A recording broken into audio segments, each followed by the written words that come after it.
Buenas tardes, muchas gracias por el espacio.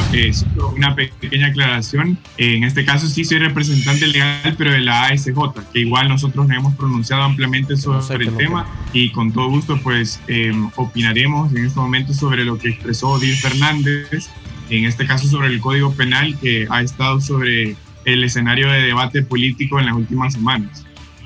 Abogado Jerez, algo muy importante es que de entrada lo que dice el abogado Odile Fernández es que este código es totalmente inconstitucional porque se ha aprobado pues sin la mayoría necesaria que pide pues la ley orgánica del Poder Legislativo para poder aprobar leyes, entre ellos este nuevo código. Bueno, habría que analizar un poco la denuncia de Odile Fernández. Hay que recordar que la inconstitucionalidad de un cuerpo normativo, en este caso el Código Penal, se podría analizar desde dos perspectivas, por motivos de forma y contenido. En este caso, él está haciendo alusión a una inconstitucionalidad por motivo de forma.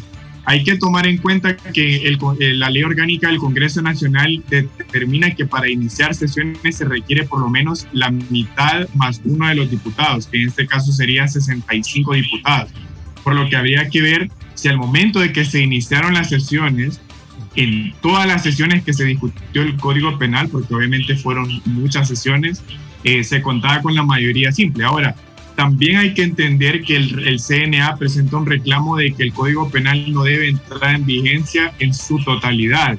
Y la Corte Suprema de Justicia ya se pronunció en el mes de mayo, cuando iba a entrar en vigencia el 10 de mayo el Código, y expresó que las demandas del CNA no procedían, porque si bien es cierto se tienen que hacer reformas al código, pero el argumento de que totalmente no entren en vigencia no era procedente. Yo creo que el razonamiento de la Corte Suprema de Justicia es correcto, es decir, el código tiene que tener reformas, pero una vez que se le hagan esas reformas sí debe entrar en vigencia.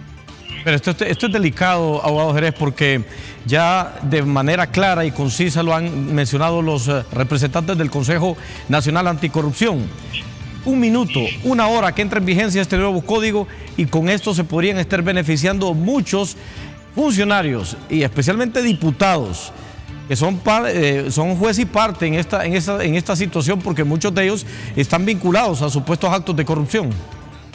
Así es sumamente delicado si el código entra en vigencia tal y como está. Si no se hace ninguna reforma y entra en vigencia con el contenido intacto, entonces sí sería un grave peligro para el Estado de Derecho y la democracia. Lastimosamente, las personas encargadas de aprobar la ley en Honduras son las mismas que están siendo investigadas por corrupción y muchos de ellos ya han sido procesados. Es por ello que creo que más allá de efectivamente demandar que el Congreso Nacional atienda las recomendaciones de reforma tanto de la ASJ como del CNA, POSDE y otras instituciones, pero creo que también como ciudadanos debemos reflexionar sobre la manera en que ejercemos el sufragio. Recordemos que los diputados son representantes electos directamente por la ciudadanía y por ende todos los diputados que están ahí fueron elegidos en las elecciones generales de 2017. Por ende, claro, ahora mismo la batalla debe ser que si no se hacen las reformas, se prolongue nuevamente la vacatio legis hasta que el Congreso realmente abra los espacios de discusión y de reforma y entre en vigencia, y de lo contrario, pues mantener la posición firme de sociedad civil que si no se hacen estas reformas no puede entrar en vigencia porque, como usted lo dice, no solo beneficiaría a muchas personas por corrupción, pero también hay otros delitos que no son de corrupción, que son, por ejemplo, contra la libertad sexual, contra la dignidad de las mujeres,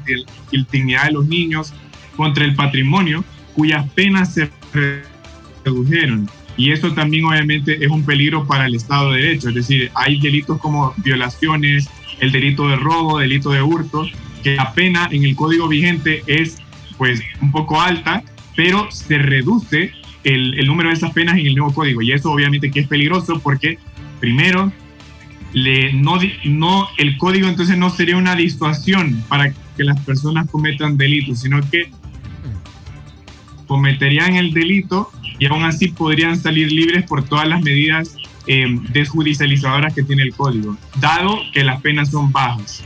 Ha habido muchas polémicas en torno a este tema y a muchos artículos que que pues muchos sectores están en contra. Se habla de la ambigüedad y la explicación no muy clara del delito de terrorismo, se habla del abuso a la libertad de expresión en los delitos cibernéticos.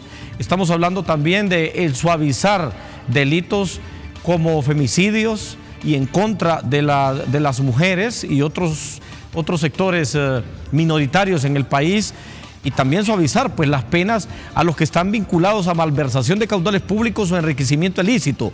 Ustedes como ACJ, ¿en qué coinciden con el CNA que es urgente hacer reformas?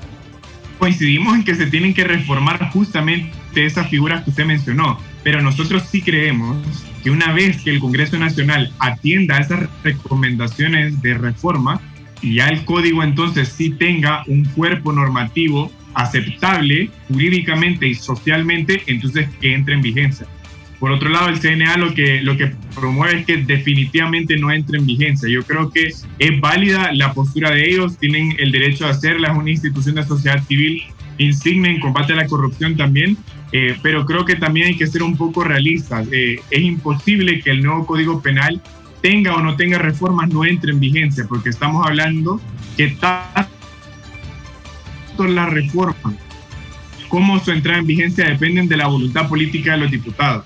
Entonces, considero que jurídicamente los esfuerzos deben estar destinados a tratar de que los artículos con los que no se está de acuerdo sean reformados y se conserven aquellos que no causan ningún daño al Estado de Derecho, que hay muchos de ellos. Entonces, creo que si como sociedad civil juntamos esfuerzos y formamos un solo bloque, sería más sencillo lograr no solo que se reforme, pero también en todo caso una nueva ampliación de la vacatio legis en caso de que no sea suficiente la que aprobó el Congreso Nacional.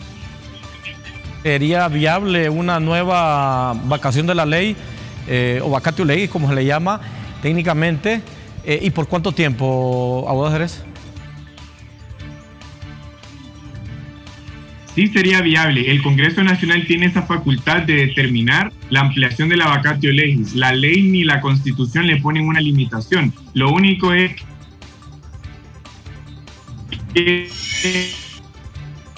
hay que tener en cuenta que de una norma, y cuando no hay acuerdo o consenso con la sociedad, entonces promover reformas a su contenido.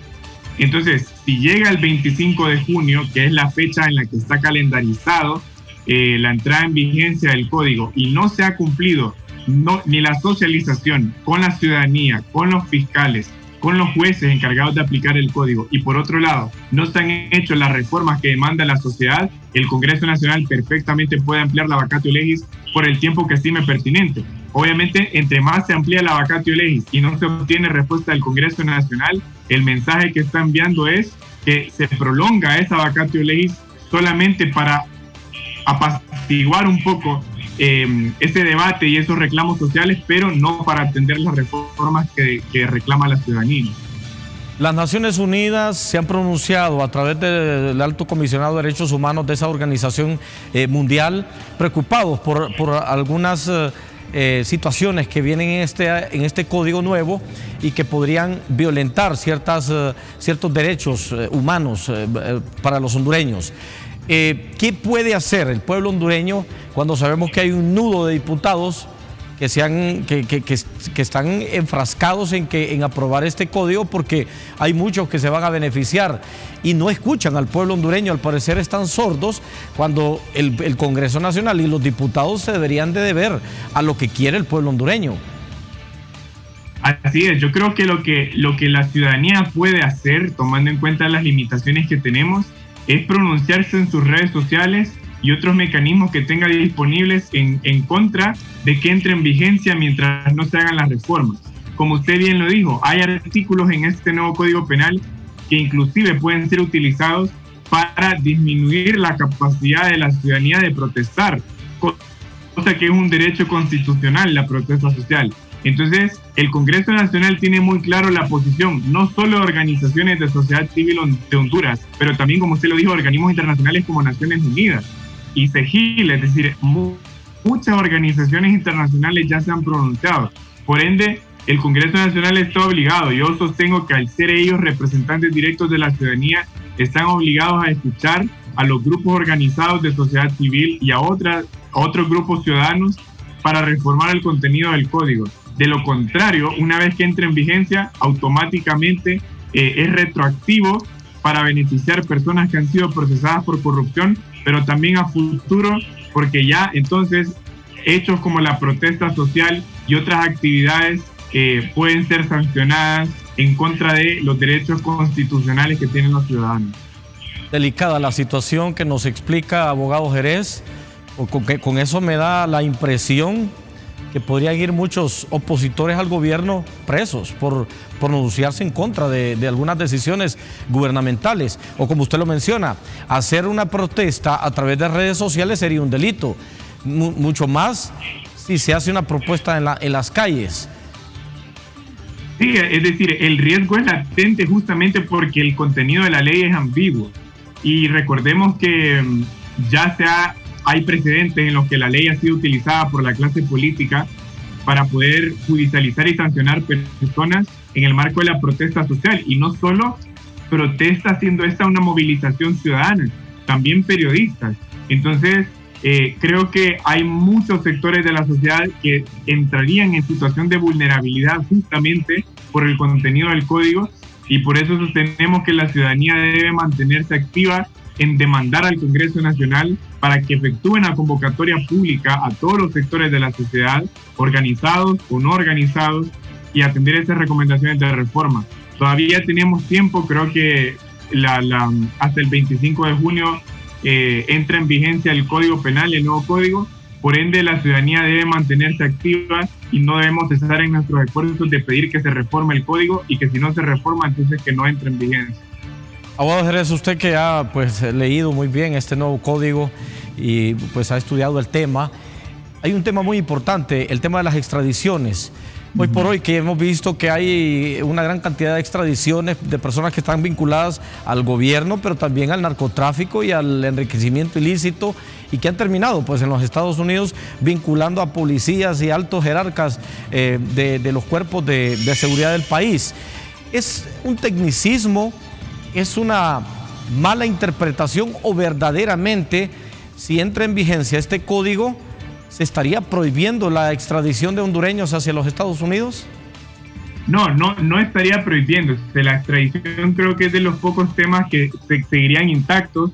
Recordemos que la extradición en general se suscribe por un convenio entre dos estados, en este caso Estados Unidos y Honduras, que es donde obviamente se han realizado las extradiciones, pero la extradición continuaría vigente. Creo que el peligro realmente radicaría en los delitos cometidos en el país, en perjuicio de la administración pública, la dignidad humana de las mujeres, de los niños, del medio ambiente, del patrimonio, pero en este caso la extradición continuaría vigente.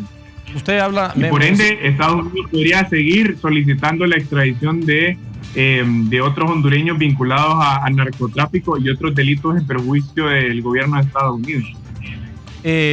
Pero estaría a disposición del gobierno de decir que sí permite la extradición de un personaje importante, por ejemplo, ¿o no? No, porque yo creo que eso es pertinente su pregunta. La extradición, quien la autoriza es la Corte Suprema de Justicia a través de un juez natural. En este caso, el gobierno no tendría voz y voto. El peligro obviamente radicaría en el grado de independencia judicial que tenga un magistrado o un juez al decidir la extradición de un funcionario, que eso creo yo que sería lo preocupante. Pero más allá de eso, el Poder Ejecutivo no tiene voz ni voto al autorizar la extradición de un ciudadano. Eso ya depende y está en la esfera de competencia de la Corte Suprema de Justicia. Bueno, pero sí queda claro de que usted nos dice que quedaría a la independencia que tenga la Corte Suprema de Justicia, independencia que ha sido sumamente cuestionada no solamente a nivel nacional, sino que internacionalmente. En el tema, por ejemplo, de la expropiación de bienes, esa sería también otra arma muy delicada que se podría estar utilizando para gente que esté en contra del gobierno y pues que podría servir para amedrentar hondureños. Así es, pero Mire, yo creo que, y usted lo dice muy bien, lastimosamente figuras como esa y otras en el Código Penal podrían ser utilizadas para amedrentar a hondureños, pero creo que si a la ciudadanía le puedo transmitir algo y tal vez un poco de tranquilidad, es justamente que la Constitución de la República y los tratados internacionales, indistintamente de lo que disponga el nuevo Código Penal, protegen ya, en este caso, la propiedad privada, que es un bien jurídico protegido por la Constitución. Entonces, indistintamente de lo que el nuevo Código Penal disponga con respecto a ciertas figuras, ya hay disposiciones constitucionales que protegen cualquier acción que se establezca desde el Estado hondureño para vulnerar ese derecho. Y le voy a dar un ejemplo en relación a lo que sucedió la semana pasada, con algo muy similar. Me imagino que ustedes se enteraron de la interpretación que aprobó el Congreso Nacional sobre el Código Procesal Penal. Esos artículos del Código Procesal Penal están relacionados al derecho a la propiedad privada porque desarrollan la facultad del Ministerio Público de secuestrar documentos y el comiso de cosas en el marco de investigaciones penales que esté efectuando, cualquier investigación penal. Pero el Congreso Nacional aprobó una interpretación en la que limita la función del Ministerio Público para poder, en este caso, secuestrar documentos que puedan ser útiles en las investigaciones y posterior presentación de requerimientos fiscales. ¿Por qué es importante eso? Porque a pesar de que el Congreso Nacional aprobó esa interpretación, también el Ministerio Público puede ejercer una acción de inconstitucionalidad, porque lo que hizo el Congreso Nacional es inconstitucional. Entonces, ¿qué es lo que pasa? Que hay muchas figuras del nuevo Código Penal, y no solo del nuevo Código, pero también de estas figuras aisladas que ha aprobado el Congreso Nacional del Código Procesal Penal, de la Ley Orgánica del Tribunal Superior de Cuentas y de la ley, por ejemplo, de los fondos departamentales, que pueden ser objeto de inconstitucionalidad porque claramente a todas luces contradicen normas y bienes jurídicos protegidos en la Constitución. Entonces hay que tener eso muy claro, pero obviamente lo idóneo sería que el nuevo Código Penal no atentara contra la propiedad privada ni contra otro bien jurídico que en realidad tendría que venir a protegerlo, ¿no? Abogado Jerez, se está dando un proteccionismo, mejor dicho, por parte del Congreso Nacional a ciertos sectores políticos o gubernamentales que podrían estar vinculados pues a actos ilegales en nuestro país.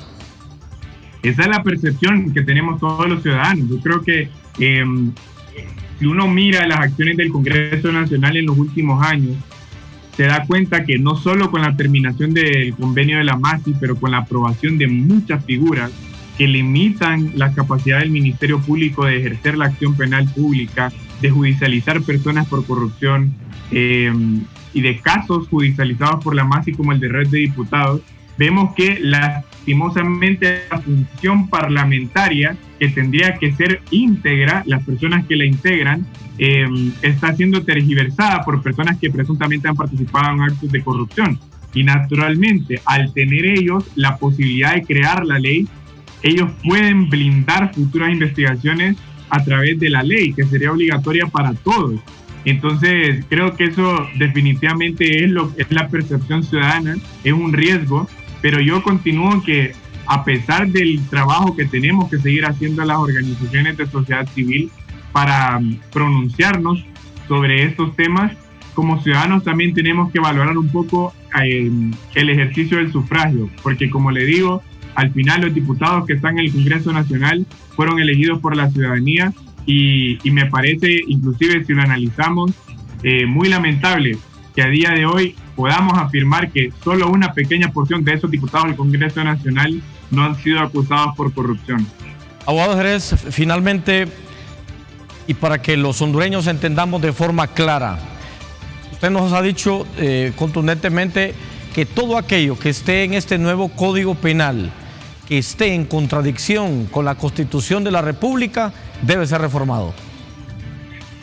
Es correcto, debe ser reformado y para darle un catálogo claro a la ciudadanía, los delitos que atentan contra la administración pública, que atentan contra la dignidad humana de las mujeres y de los niños, que atentan contra el patrimonio personal de las personas y que atentan contra el medio ambiente.